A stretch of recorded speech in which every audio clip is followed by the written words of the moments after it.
Assalamualaikum warahmatullahi wabarakatuh. Waalaikumsalam warahmatullahi wabarakatuh. Selamat siang Bapak Ibu semuanya. Apa kabar hari ini? Baik? Alhamdulillah, luar biasa. Allahu Akbar. Terima kasih ya Bapak Ibu semuanya sudah menghadiri dalam rangka kegiatan ini dari kegiatan CGP ya, calon guru penggerak, yaitu dari saya sendiri yaitu Pak Mahmudin. Nah, di sini kita ada tugas tentang pengimbasan ya Bu ya. Pengimbasan di sini disebut dengan istilah apa Bu Ana tadi? Diseminasi ya. Nah, diseminasinya di sini ini masuk ke modul berapa Bu? 21 modul 1.4 ya. Nah, di dalam modul 1.4 ini sama dengan tugas yang terakhir, itu disebut dengan tugas apa Bu yang terakhir kita biasanya?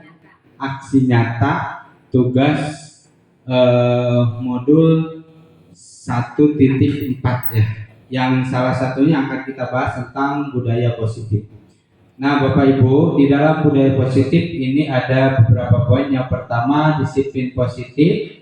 Yang kedua, nilai kebijakan universal. Yang ketiga, keyakinan kelas. Yang keempat, posisi kontrol diri. Yang kelima, hukuman, konsekuensi, restitusi. Ya. Kemudian, di sini kita akan membahas tentang disiplin positif. Apa sih yang disebut dengan disiplin positif itu? Disiplin berasal dari bahasa Latin, yaitu dari kata disiplina yang artinya belajar. Nah, kata disiplin ini juga berasal dari akar kata yang sama dengan disciple atau murid, yaitu diane. Ini menurut pendapat Diane Gorsan ya. Nah, kemudian berikutnya kenapa kita harus melaksanakan tentang disiplin. Nah, disiplin mempunyai tujuan. Apa tujuan dari disiplin itu? Yang pertama, menciptakan anak-anak yang memiliki disiplin diri dan bertanggung jawab atas keyakinan yang dibahas bersama ya. Sehingga bisa berperilaku positif dengan mengacu pada nilai-nilai kebijakan universal dan memiliki motivasi intrinsik ya. Jadi dengan adanya disiplin ini supaya anak-anak memiliki disiplin dan rasa tanggung jawab atas keyakinan dirinya masing-masing yang dibahas bersama, sehingga menimbulkan anak yang asalnya tidak disiplin menjadi berperilaku yang sangat baik. Jadi disiplin juga ini kaitannya dengan aturan yang diterapkan oleh sekolah ataupun lembaga. Kemudian berikutnya di sini kita membahas tentang budaya positif. Ya, budaya positif di sekolah. Nah, apa saja budaya positif di sekolah? Nah, budaya positif itu adalah budaya yang diterapkan di setiap sekolah masing-masing sehingga memberikan efek dan perubahan yang baik terhadap sekolah itu sendiri. Apa saja di sini yang masuk ke dalam budaya positif di sekolah? Yang pertama, melaksanakan tata tertib di sekolah. Yang kedua, cinta kebersihan dan lingkungan. Yang ketiga, kejujuran. Yang keempat, religius. Yang kelima, kepedulian. Yang keenam, memiliki sikap toleransi. Yang ketujuh, memiliki sikap nasionalisme.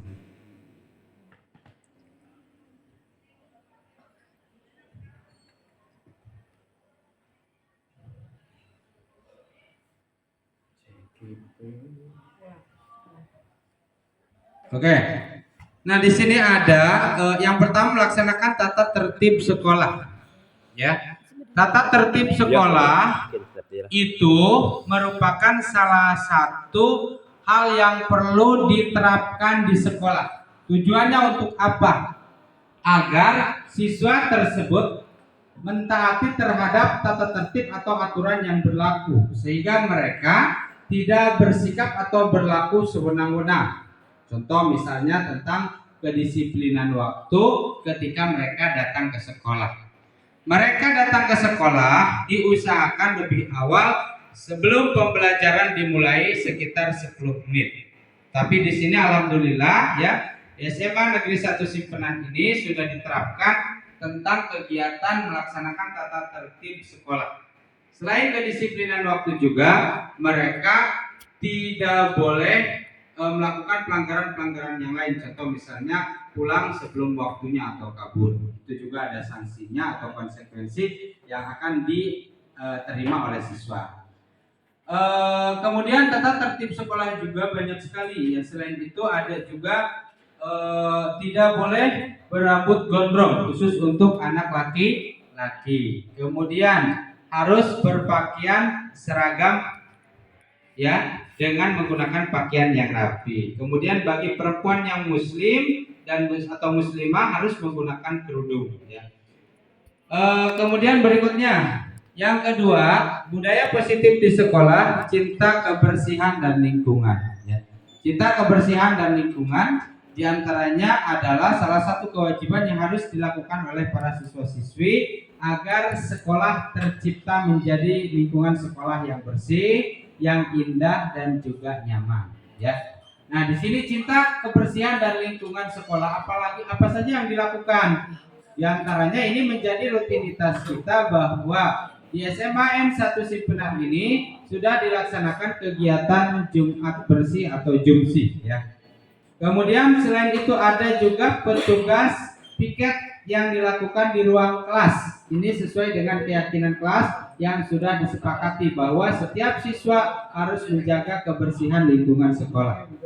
Kemudian sekolah juga itu ada petugas kebersihan. Contohnya Bapak dan Ibu Caraka yang menjaga kebersihan sekolah dengan membersihkan lingkungan sekolah seperti halaman, kemudian juga pembersihan lantai, kemudian tempat parkir, barangkali WC, kantin, musola dan sebagainya. Itu juga ada petugas-petugasnya tertentu.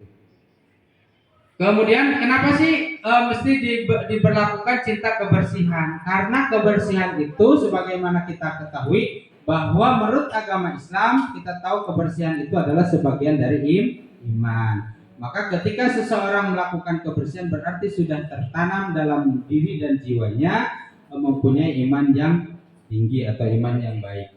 Oke, yang ketiga, budaya positif di sekolah diantaranya adalah kejujuran. Nah, kejujuran ini perlu ditekankan atau ditekankan kepada siswa, perlu ditanamkan ya. Dalam hal kejujuran apa saja? Banyak sekali ya. Kejujuran, contoh kejujuran seseorang ketika melakukan kesalahan ya. Ketika melakukan kesalahan, dia apakah mengakui atau tidak tentang kesalahannya? Maka guru sebagai di sini bukan penghukum ya. Guru itu sebagai yang memberikan solusi terhadap siswa ketika melakukan kesalahan, maka tidak boleh dijustifikasi secara langsung. Tetapi guru tersebut harus melakukan penelitian terlebih dahulu atau ditanya dulu siswanya apakah melakukan kesalahan atau tidak. Mengapa kamu melakukan kesalahan tersebut? Nah, berarti itu ada motivasi atau latar belakang yang melatar belakangi. Kemudian berikutnya bahwa siswa tersebut bahwa budaya positif di sekolah ditanamkan tentang sikap religius. Religius itu menanamkan sifat keagamaan yang kuat, sifat atau sikap keagamaan yang kuat yang harus dimiliki oleh siswa. Contohnya adalah bahwa di sekolah kita setiap hari alhamdulillah sudah dilaksanakan budaya positif. Salah satunya berkaitan dengan religius yaitu melaksanakan sholat duha secara bersama-sama ya di lapangan. Itu dilaksanakan pada pukul 7.00 sampai jam setengah 8. Nah, melaksanakan sholat duha tersebut itu dilaksanakan selama 10 menit, kemudian dilanjutkan dengan penguatan karakter. Di antaranya adalah dilaksanakan kegiatan kultum, kuliah 7 menit atau pengarahan oleh Bapak dan Ibu guru yang diberikan tugas oleh sekolah. Kemudian religius tersebut, selain hal tersebut dilakukan diantaranya dilakukan dengan kegiatan sholat berjamaah zuhur, baik untuk anak laki-laki maupun perempuan. Nah, di kita karena di sini musolanya mungkin tidak terlalu besar sehingga kegiatan sholat berjamaahnya itu dipisah antara musola laki-laki dengan musola perempuan ya. Nah itu ada pembimbingnya juga bahwa ini merupakan salah satu kegiatan yang bisa meningkatkan keagamaan atau keimanan seseorang dalam melaksanakan kegiatan keagamaan di SMAN 1 Cipenaing. Kemudian berikutnya yang kelima, budaya positif di sekolah diantaranya adalah kepedulian. Kepedulian di sini diantaranya kepedulian terhadap teman atau rekan sejawat. Baik kepedulian terhadap sesama rekan guru, kemudian kepedulian terhadap siswa dan sebagainya. Di antaranya kepedulian yang kita lakukan di sini, di antaranya adalah ketika ada yang sakit, kita menengok, kemudian membantu meringankan beban mereka. Kemudian ada juga kepedulian terhadap lingkungan masyarakat, dilaksanakan kegiatan bakti sosial ya yang dilakukan ketika ada event-event atau kegiatan dalam kegiatan dengan keagamaan. Berikutnya ada sikap toleransi. Sikap toleransi itu di sini adalah sikap yang saling menghargai antara teman. Diterapkan kepada siswa. Salah satunya adalah dimasukkan ke dalam keyakinan kelas. Ya, keyakinan kelas itu dibuat secara bersama-sama dan kesepakatan bersama bahwa setiap siswa harus saling menghormati, saling menghargai sesama teman. Di sini ditanamkan tentang sifat toleransi. Tidak boleh ada rasa saling membuli, tidak boleh saling mencurigai atau bahkan memusuhi, berkelahi dan sebagainya. Maka di sini harus diterapkan sikap toleransi, artinya menghormati pendapat atau pandangan orang lain yang tidak bertentangan dengan yang tidak sependapat dengan pendapat siswa masing-masing. Kemudian yang ketujuh, sikap nasionalisme. Di sini menanamkan tentang cinta terhadap tanah air ya. Ini dibuktikan salah satunya mereka mengikuti kegiatan peringatan hari besar ya, kenegaraan, contoh seperti memperingati hari 17 Agustus, kemudian juga memperingati hari lahirnya Pancasila, kemudian memperingatinya hari lahirnya guru, kemudian hari guru, kemudian memperingati hari lahirnya hari pahlawan dan sebagainya. Ini biasanya dilaksanakan di sekolah kita dengan dilakukan upacara dan sebagainya. Oke, berikutnya selanjutnya adalah kegiatan di sekolah yang mendukung, diantaranya adalah gerakan literasi. Nah, gerakan literasi di sini sudah diterapkan, alhamdulillah, diantaranya dengan melaksanakan kegiatan yang dilakukan setiap 1 minggu 1 kali, yaitu pada hari Jumat. Nah, dalam literasi tersebut apa yang dilakukan? Diantaranya menampilkan tentang kemampuan siswa untuk mengisi kegiatan ini. Contoh, ada yang membaca puisi, ada yang membaca atau membaca cerpen, ada yang storytelling, ya, storytelling, maaf ya Bapak Ibu. Ada yang berpidato dan sebagainya. Itu bertujuan untuk mengasah bakat dan minat mereka. Nah, alhamdulillah kegiatan literasi tersebut itu sudah dilakukan. Nah, selain itu juga ada juga yang dilakukan oleh Bapak dan Ibu Dewan Guru ketika masuk kelas dengan cara membaca surat pendek, kemudian membaca novel, kemudian cerpen ya. Ada lagi juga dengan cara membaca Asmaul Husna dan sebagainya ya. Betul begitu Bapak Ibu ya? Betul. Kemudian berikutnya ada juga kegiatan ekstrakurikuler. Nah, kegiatan ekstrakurikuler ini tentunya banyak sekali yang diadakan di sekolah kita. Yang pertama adalah kegiatan ekstrakurikuler pramuka. Nah, kegiatan ekstrakurikuler pramuka alhamdulillah berjalan sangat baik dan juga banyak mengisi kegiatan-kegiatan di tingkat kabupaten dan juga kecamatan, khususnya untuk SMAN 1 Cipenaing. Kemudian selain itu juga kegiatan Paskibraka. Paskibraka salah satunya juga mengisi kegiatan-kegiatan di tingkat kecamatan dan juga kabupaten. Dan banyak sekali dari paskibraka yang direkrut oleh pemerintah pada waktu itu sehingga mendapat beasiswa untuk melanjutkan pendidikan ke pendidikan yang lebih tinggi seperti pendidikan kepolisian dan sebagainya. Kemudian kegiatan ekstrakurikuler yang lain juga, diantaranya ada kegiatan ekstrakurikuler seni ya. Nah, yang kita gerakan di sini ada seni tari. Seni tarinya seperti kohkol keprak yang sudah menjuarai tingkat kabupaten dan juga kesenian di bidang yang terbuat dari bambu itu Bapak Ibu. Kaulinan barudak itu disebut dengan yang diinjak Egrang. Ya. Nah, egrang tersebut alhamdulillah ya Bapak Ibu kemarin menjuarai tingkat provinsi Jawa Barat sebagai juara pertama. Kemudian banyak sekali, ada juga ICT Club ya. Kemudian ada juga yang dipadu oleh Bapak Dani itu apa? Konten kreator ya, konten kreator ya. Itu alhamdulillah banyak sekali ekstrakurikulernya. Kemudian ada Rohis ya, ada Irma Ikatan Remaja Masjid, kemudian juga ada volleyball, ada sepak bola, ada futsal dan sebagainya. Alhamdulillah sudah dilaksanakan. Nah, kenapa mesti memperlakukan kegiatan ekstrakurikuler tersebut? Agar bakat dan minat siswa-siswi di sekolah kami ini bisa tersalurkan sehingga mereka menjalankan kegiatan proses pembelajaran dan juga kegiatan ekskulnya dengan betul-betul dilakukan sehingga mendapat pengakuan ataupun mendapat juara nanti ketika diperlombakan atau ditandingkan.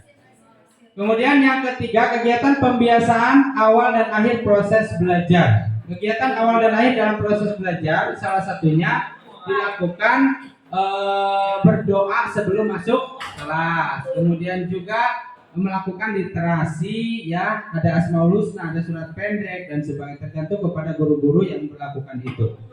Kemudian ketika akhir pembelajaran mereka biasa untuk ditutup dengan kegiatan pembacaan doa bersama-sama. Berikutnya yang keempat adalah pembiasaan perilaku baik. Kebiasaan berperilaku baik apa saja yang diterapkan? Di antara menanamkan sifat disiplin, sikap disiplin dan juga menekankan terhadap sifat sopan, santun dan sebagainya.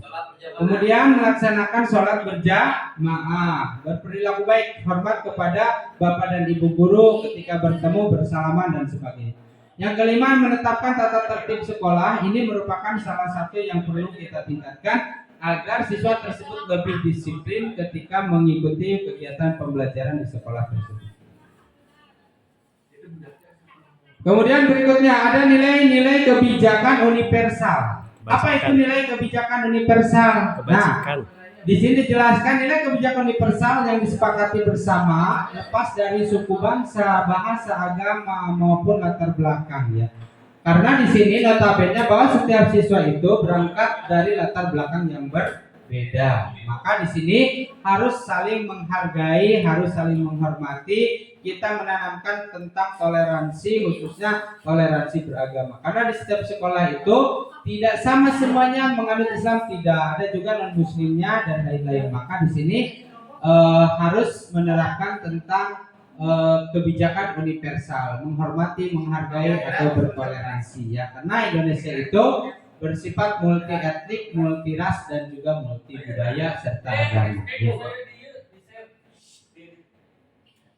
Berikutnya ada yang kita laksanakan di sini diantaranya adalah tentang profil pelajar Pancasila.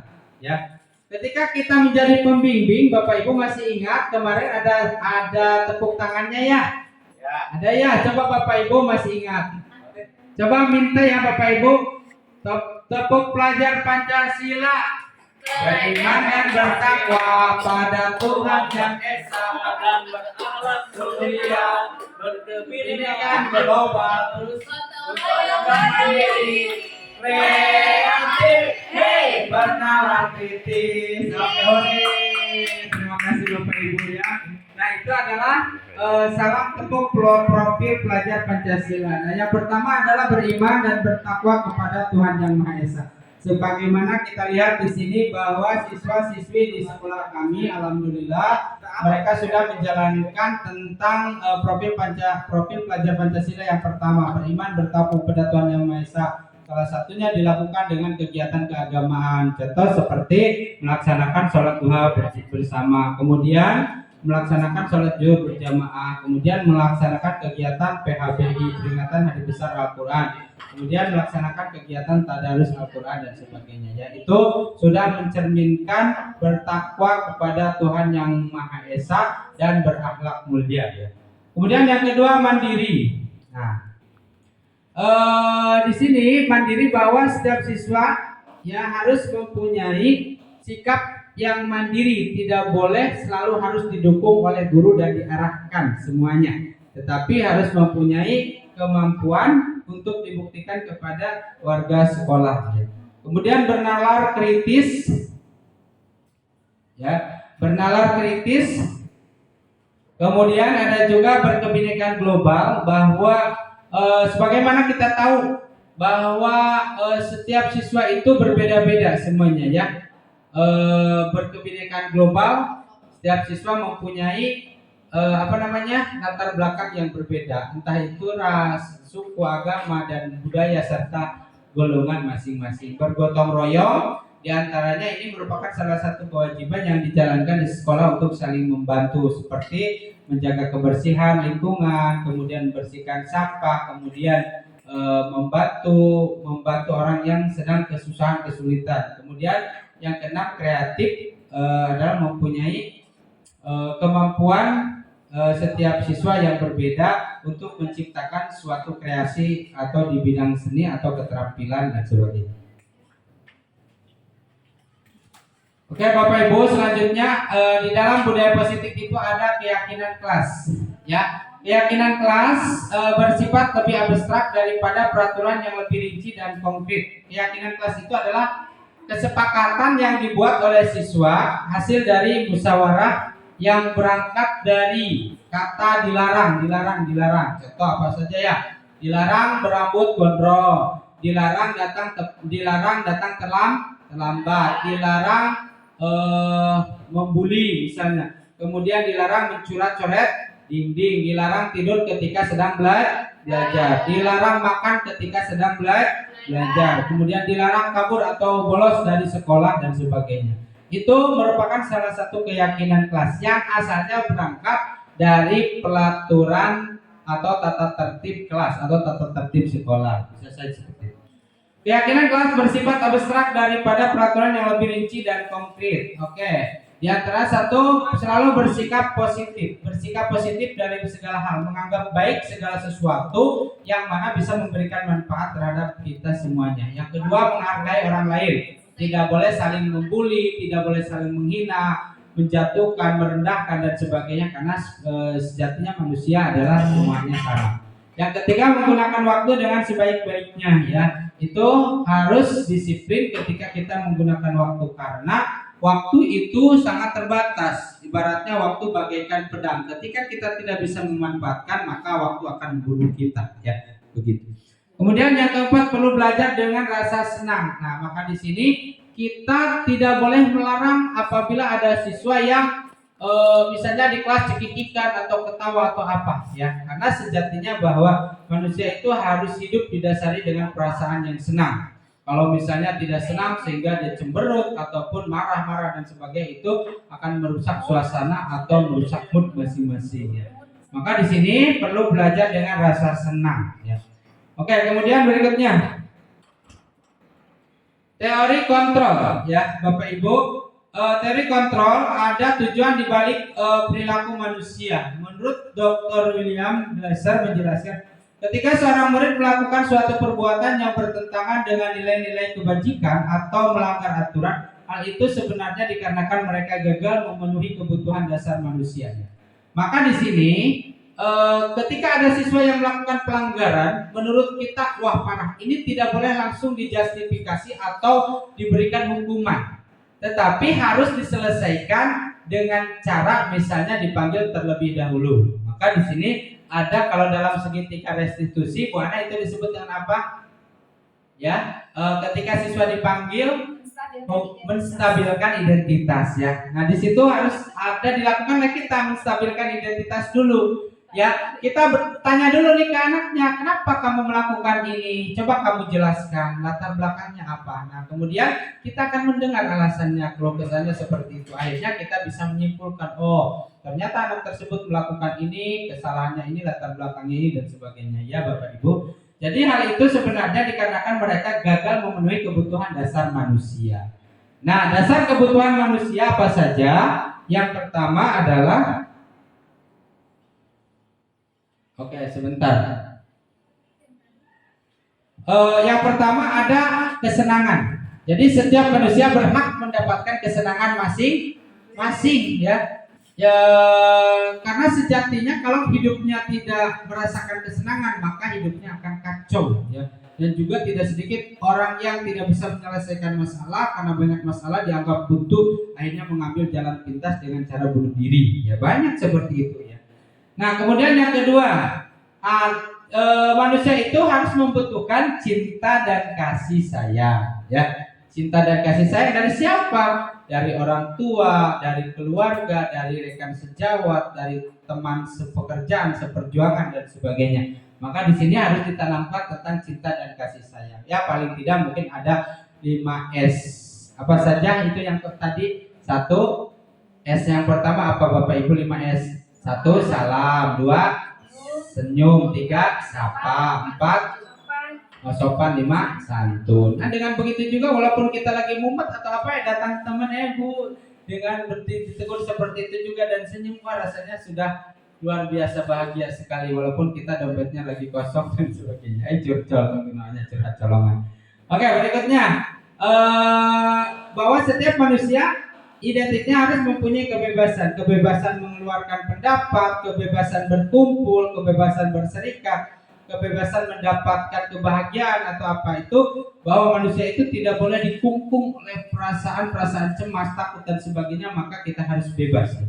Kemudian bahwa yang terakhir menurut teori kontrol bahwa manusia itu harus mempunyai penguasaan atau pengakuan dari teman sejawat atau rekan seperjuangan bahwa dia mempunyai kepuasan dalam dirinya dalam menjalankan sesuatu.